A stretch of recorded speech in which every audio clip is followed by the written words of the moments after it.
Allô? Allô? Oui, monsieur, bonjour. Bonjour, monsieur, Société Comme Papa, à l'appareil.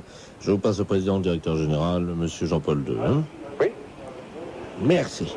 Allô? Oui, monsieur, bonjour. Bonjour, monsieur Jean-Paul II, à l'appareil. Société Comme Papa. Vous êtes la société... Oui, monsieur. Très bien. Est-ce que vous faites de l'électro-érosion à fil? Oui, monsieur. Mais surdimensionné ou applicable à 3? C'est-à-dire? C'est-à-dire que nous avons des problèmes d'électrodermisme, nous.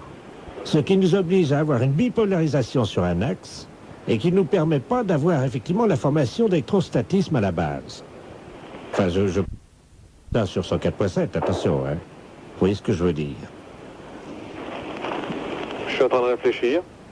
Alors, le problème qu'on a, c'est sur une mosaïque d'effets dermiques, traversée, quand il pleut, hein, Oui. attention, en extérieur, on a une tension équivalente à Jumilaire-3, traversée par la fraisse.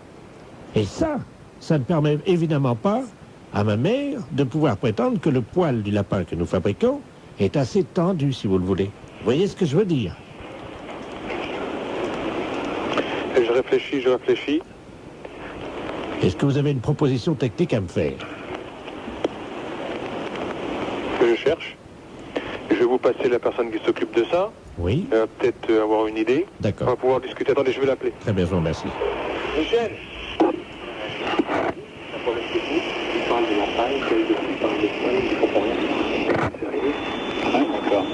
Allô? Oui, bonjour, monsieur. Oui, bonjour. Monsieur Jean-Paul II, pareil. On vous a expliqué le problème? Non, il a pas eu le temps. Bon, c'est un problème d'érosion à fil.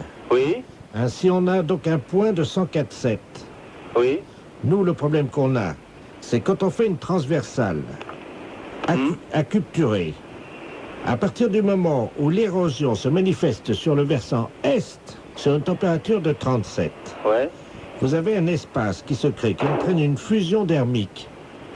Bon, appliquée sur une échelle de 12 000. Hein. En automatique, à partir de ce moment-là, il y a un phénomène d'électrostartisation des circuits qui nous renvoie une courbe elliptique sur 102. Ça, c'est pas normal, hein, j'ai regardé dans le manuel. Je sais pas, nous on n'a jamais eu ce problème-là. Mais qu'est-ce que vous avez, vous? Vous avez du 200? En quoi? C'est 100 ou 200, vous? Les AG? Oui.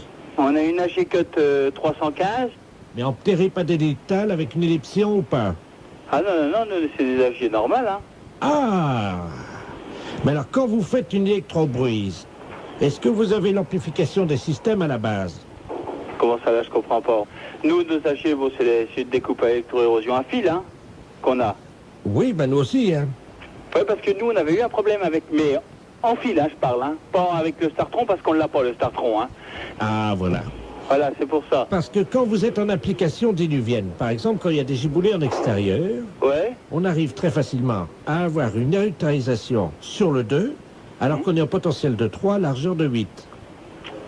Et y a pas, vous n'avez pas un faux contact? Est-ce que quand vous faites le Startron, Oui. vous gardez le bras inférieur? Oui, bien sûr. Hein? Oui, mais si vous êtes en électrosucción, à Ouais. partir du moment où vous avez une rotative de 3 Ouais. jusqu'à puissance 0, alors à ce moment-là, on met 3 dracus, vous voyez, en accu, Ouais. sur une fonction de 10 qui nous amène rapidement à Valence en passant par Saint-Étienne. Et c'est ça notre problème. Et c'est qui au bout du fil, là? Pardon? C'est quelle société? La société Comme Papa, hein, nous faisons des manteaux de lapin. Vous faites des manteaux de lapin? Oui, monsieur, bien sûr. Avec des machines à électroérosion et sa usine? Absolument. Sur 200, hein. Vous voyez ce que je veux dire, quoi? Bah... Je patauge un peu, mais si vous le dites, c'est que c'est vrai.